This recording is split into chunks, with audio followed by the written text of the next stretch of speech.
Something new, yes, on the breakfast show we have special guest time, yes, the third book in as many weeks, yes. Alan Croghan, how are you, and welcome. I'm grand, really. How are you? I'm very well. It's great to have you on the show. Thanks for taking the time out. Not at all, not at all. It's a pleasure. That's and it's good to talk to you, mighty stuff. As I say, it's something that's really taken off on the breakfast show. The book reviews and books, chatting about books. This is the third one in 3 weeks. Oh, right. Yeah. So fair play. People are into their books, which is lovely to hear, isn't it? Well, a Jesuit priest once said to me when I asked him the question, I said, "What's your idea of hell?" He says, "A room with no books." Right. So it's good. It's good to see that the people are reading books, and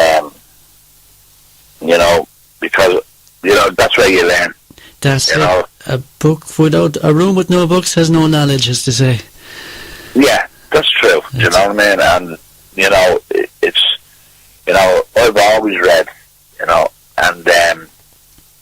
think when you get stuck into a good book, that's it. You can't go. You learn so much. You do, yeah. And when you read it as well, it forms a picture and it stays with you in your mind. That's true. Yeah. But you've been quite busy yourself. You have, I think you've got more than one book yourself, have you? Or have you got? No, I wrote my autobiography, and it was initially called Disorganized Crime, and that was published by Penguin. And it was for the first year it was out as Disorganized Crime, and then when it was re-released in paperback format, they changed the name to World Child. Oh, right. And because I was familiar with the two covers. Yeah, they just changed it from when it came out first for the first year, it came out as Disorganized Crime in hardback, and then for the second year, when they re-released it, it came out as World Child. Right. It's a book I'm really looking forward to reading, because I think there's a lot of a true story, as you say, but a lot of personal research gone into it the hard way, maybe, perhaps. Yeah, well, it's a very honest book, and a lot of people have said to me, says, and there's some of the stuff that's in the book I would have took to the grave with me, but for me personally, it was most certainly the most therapeutic thing I ever did in my life, was writing down, everything, and it was a load lifted to have it. Oh, without a shadow of a doubt, and I believe if you're going to tell a life story, well then, yeah, and you do it right. People don't realise 'tis their self they're helping most of all, maybe, by telling, Yeah, you write about all your demons, like, that's in the back of your head, not all the nonsensical stuff that's in the forefront of your mind, the deep and dark stuff, that you never wanted another soul to know, do you know what I mean? Like, I ventured into that area, but there's also some very funny parts in it as well, about the audacious crimes that I got up to and all that kind of stuff, and Right, yeah, I do remember one interview you did on the Late Late Show. That was quite entertaining. Wild Child, it was a good choice. It was a good name, yeah, definitely, but yeah, but you have a background of journalism as well, haven't you? And it's screenwriting and all, script writing. Yeah, well, that's what I'm doing at the moment. I'm actually writing. I just finished writing a screenplay, and I sent three copies of it. One, so I had three actors in mind. One was Tom Hardy, and then my brother who was well-established producer and scriptwriter. He got me the contact details of Tom Hardy, Liam Neeson, and Daniel Day-Lewis. So I sent a copy of the script to them, and then I sent off another 23 copies of the script, 7 across the water to the UK, and the remaining copies to producers and production companies in the US. Right. You know, it's a period. It's a period film set in Kerry in Ireland in 1834. You know, it's about a traveller who his name is Meader, and Meader in old Celtic terms means Lord of the Underworld. So that's the name of the film. Right. And he has to travel from Kerry to the Ox Mountains of Sligo to get a clan leader by the name of Flandre. And Flandre in all Celtic terms means red warrior. So he has a big dirty mop of red hair and a filthy scar going down the side of his face, this clan leader. And he personifies evil, whereas Meader kind of sees himself as Michael the Archangel on earth. So that has the whole spiritual overtone. But he has to travel from Kerry on foot right through all the counties of Ireland to get to the Ox Mountains of Sligo to take on this clan leader who has raped his sister at the Puck Fair when they had a meeting at the Puck Fair in Kerry. Right. And he raped, so an awful lot happens, John and yeah, you're after painting a picture there already that's intriguing, and it's something you'd look forward to. Yeah, there's some very interesting characters in it now, I have to say, you know, like Meader's best mate is, he's called Stallion. I have Tom Hardy in mind for that, John. He's an expert bow and arrow, with the bow and arrow, and he's an alcoholic, and he's just completely mental. Like, he talks to animals and everything, you know, but Meader can keep him under control, you know. You've thought about everything. Yeah, you know. Fair play. That's I look forward to that. Hopefully. Yeah, I also have it written as a book, you know. So I'm on the 8th draft of it on the book. So it'll probably be published before it comes out as a film. So right. Which I hope to get. Yeah. That might find its place in the Kerry Writers' Week, perhaps in Listowel. It sounds like a place where it would fit in with the folklore and the local history. Yeah, well, the amount of research that I put into was massive, you know, and I learned so much about from that period. Yeah. You know, like the jail sentences that people got for the silliest of crimes, you know, for robbing a few potatoes. You know what I mean? Like, they'd get something like 2 years in prison and all that kind of stuff. Like, right. It was just insane. And how much hatred that the clans and the Brits had towards members of the travelling community. You know, right. At that time, it was just amazing, you know. So Meader was kind of looked upon as, you know, the saviour of the travellers in Ireland, and his father taught him how to fight, and all the other travellers how to survive and how to combat and all that kind of stuff. Right. So he's a very wise old man, you know what I mean? Like, people go to him for his voice, all this kind of stuff. Go to Meader's father for his voice, what have it. And of course, Meader's best friends were the Jesuit priest, and who counseled him and all that kind of stuff, you know. But so it's interesting, you know. So, and of course, Meader finds a little interest in it as well, you know, like, and all that kind of, you know. But right, just to even out the books, as they say, even out the story. And that's it, yeah. And he hates the Brits with a passion, you know. Right. You know, and then you know, just the on the run rebel sects like the Flash Girls and the Yoke Boys and the Steely Boys and all that kind of stuff. You know what I mean? And they all respect me, that, you know, the kind of way, like. And, right. So he's, you know, so. Yeah, he's kind of Braveheart before there was a Braveheart. Yeah, well, it's kind of like, but he's kind of Meader kind of does things on his own, you know, because he's well capable of looking after himself. But kind of have Liam Neeson kind of I'm looking at Liam Neeson to play the part as me, that, you know. Right, I'm with you. He'd be... He fits the bill, you know. Perfect. He'll do the job. Yeah, you've appeared yourself on television, haven't you, recently? I done a documentary there with Donald McIntyre, in relation to juvenile crime and all that kind of stuff, and I was involved with various football clubs with lads that were kind of like 15, 16 and 17, and I just wanted to show them a different side to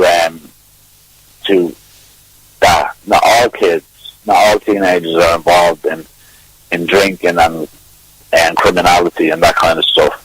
Right, yeah. So I brought them to very different areas around Dublin of football teams that I knew, like up Binglis and Coolock and stuff like that, and I introduced them to the young lads that were playing football and stuff like that, and who turn up for training. And it's nice to highlight that as well, isn't it? Not to be all negative. Yeah, well, it was, you know, when I was up with the young lads up at Finglas, and I was seeing one young lad. He was fabulous at the trial, they're very skillful, but because he didn't turn up for training, the manager kind of sacked him. And I seen him with these three guys, and I knew these three guys, and I knew they were kind of, you know, going down the road of criminality, you know, the kind of way. Right. And the young lad that plays football, I actually liked him because he was a good old kid, you know. And I went to the football manager and I said, what are you doing? You know, he says, oh no, he thinks he can't turn up for training and then just turns up on, you know, match day. And I said, what's who he's with? I said, get him back in. I said, and get him away from them. I said, you know, this is going to end up going down the wrong road. I said, I thought the whole idea of organising football teams for teenagers was to keep them away from the life of crime and give them something else to do. I said, but I said, sacking him from the football team. I said, now he's falling into the wrong crowd who were all drinking and this, that, and the other. I said, before you know it, I said, he'd be in with that crew. The following week, the uncle was back in the team, you know? Well, fair play to you for that, for speaking up. And I had to, you know, I had to, you know what I mean? And, just a way of thinking that the manager probably didn't even give that thought. He didn't think outside the box, you know? Yeah, I know what you mean. Yeah, he didn't think outside the box. A lot of them don't, I suppose, but yeah, it's nice to have people there to highlight that as well, and just to make it, you know, seeing a different part of the picture. That's why when I look at the young lads playing, whether they're playing Gaelic or whether they're playing soccer, you know, and they're really, really dedicated. Like, I know loads of teenagers who love their Gaelic and love their soccer, and they play both. And, you know, they go out on the weekends, they probably go to rides or something, you know, and, you know, which is a nightclub in Dublin, in Airside Retail Park, and they go out there and they'll have a few drinks and stuff like that, and I would often pick them up in my car because it's impossible to get a taxi home, do you know what I mean? So I'd drive out about 3 o'clock in the morning and pick 4 or 5 of them up and drive them home. But they're good kids, you know? Ah, yeah, and they put a lot to their skill and all that kind of stuff, and you know, and I've only seen 1 or 2 that would have been on the peripheral line, you know, of kind of either gone one way or the other, and I can spot them a mile away. And the reason why I can spot them a mile away, because you know, before the age of 16, I had 35 criminal convictions. You know, I robbed my first car. I robbed my first car when I was only 8. Right. You know, and you know the journey. Excuse me. You know exactly. What you're on. Yeah. You could see it in a child, and you could see whether the kid is going to go down the right road or the wrong road. Yeah. You know, and you know whether a child can be, you know, would say, deterred away from a life of crime, or whether you always didn't have time. So the book Wild Child, would that be recommended for everybody to read as to change their ways? I would look to see, I went to schools. And I get talks in schools and stuff like that. And, I went to 3rd years, 5th years, and 6th years in secondary schools and get talks about, my life of crime and stuff like that. And all the years, I spent 10 years of my life in prison. I've been in every prison in this country, from Mountjoy to Portlaoise to Weefield, you name it. I've been in them all. Right. And, so you are a voice in the book that knows what you're on about, as they say, and... I done time for armed robbery, and I stabbed a couple of people, but the people that I stabbed were drug dealers and criminals themselves, so they would have done the same to me if they were given half a chance. So, right, so it's... I didn't go out and just stab innocent people or anything like that, you know what I mean? I know what you mean. It's nice to see that you've turned it all around and you're there to help others now, which is... Well, that's what happened. When I got out of prison in February of 1994, I just said to myself, I said, I've a pain in the arse going in and out of jail and all that, going before the courts, being arrested, interrogated by the police, and then being dragged before the courts, and then being remanded in custody, and then getting sentenced. Yeah, life. It's not worth that, says you. No, it's too much hassle, basically, you know what I mean? I just got fed up with it. And then I went to college as a mature student, and I got my whole national diploma in print journalism. And the best part about it is that when I went into prison at 16, I couldn't even write my own name. And I started going to school in prison. And by the age of 17, I wrote a short play. And the school teacher standing down to the Star Writers Week in County Kerry.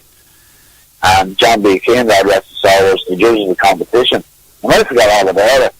And probably about 4 to 6 weeks later, I got a letter back from John B. Keane, and awarded me second place in the drama section of the Story Writers Week, and I won a Gold Cross pen and a cheque for 20 quid.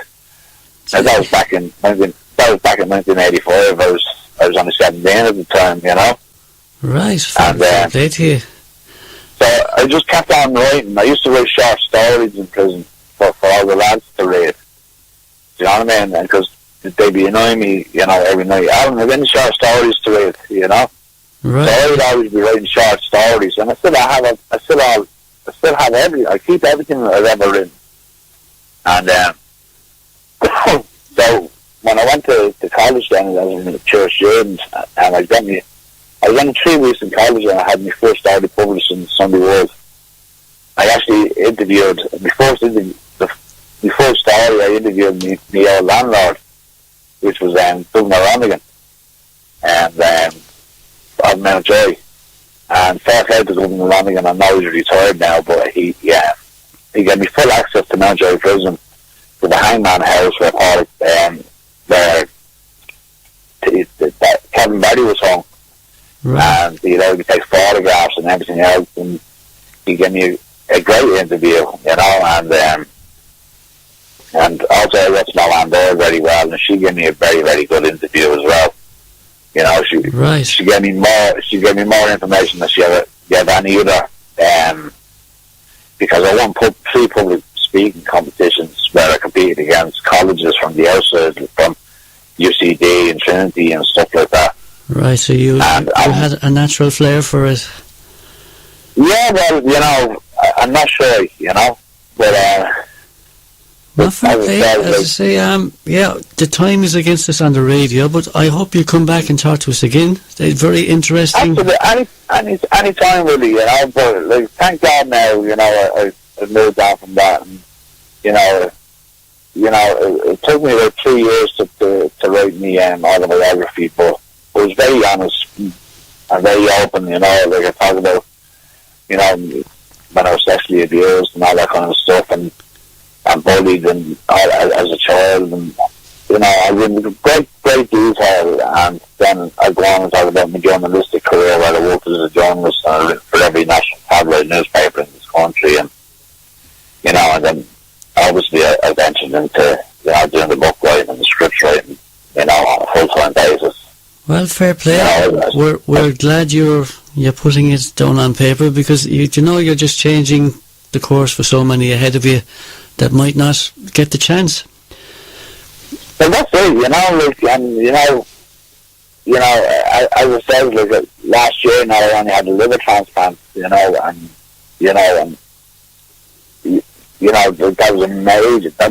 a major operation. Yes, I do remember that. Yeah, and there's still visits. Only yesterday is it you were back in the hospital again? And that's I was back up to St. Vincent's, but I'd be going to St. Vincent's Hospital, which is the liver hospital. You know what I mean? I'd be going there it's lifetime aftercare. Right. Yeah. They also have an extremely rare illness, only 0.4% of the world's population only get this, and it's called portal pulmonary hypertension. There's 3 types of hypertension, 3 different types. There's pulmonary hypertension, there's pulmonary arterial hypertension, and then the extremely rare one, which is called portal pulmonary hypertension. But that's the one that I have, and there's no cure for it. Yeah, there's no cure for it, and nobody has ever survived a liver transplant with pulmonary hypertension, and especially with portal pulmonary hypertension. Right. The normal pressure should be around 12. It works in the main, where the blood goes into the left artery of the heart and into the main artery and into the lungs, and the main pressure should be around 12. If it's at 45, you're borderline for liver transplantation. But if it's at 50, surgeons won't go near you. When I went down for my liver transplant, the pressure was at 49. So, even the pulmonary hypertension expert, Professor Sean Gaines, he is absolutely blown away at how I survived. He just don't know. He doesn't know how I survived the You're a trendsetter. You're a trendsetter, definitely. Fair play. But whatever you're doing, keep doing it. I will indeed, really. It's been a pleasure talking to you, and we will definitely get you back on again. That was fascinating. That's actually, Willie, and it was lovely talking to you, buddy. And you too, and we will meet up again there with the gang, with Vivian and all the... We will indeed, absolutely. And Vivian's a lovely person, Vivian Connolly, you know what I mean? She's one of a kind, you know what I mean? And she's, she does all these creative things like Solve Before October and stuff like that. And, that's right, that's where we met. That's where we met first. Yeah, and for fair play to her, she's very creative like that, you know what I mean? That's and I always wanted to help other people and with new ideas and stuff like that, so. That's it. I always credit Vivian to getting me off the cigarettes. I'm 5 Well, yeah, well, that's where I donate 50 copies of my book to give to the participants who took part in our venture and Solve Before October. That's right. So, very kind of you. Yeah, so not at all. No, anything to support and help. Especially Vivian, because she's a really, really down to earth person, and she has a big heart. Definitely indeed. So we'll say goodbye for now, Alan, and every success to you, and have a great Christmas. And you too, Will. And it was lovely talking to you, buddy. Fair play to you. You too. Talk to you soon. Bye bye. God bless you, mate. God bless you.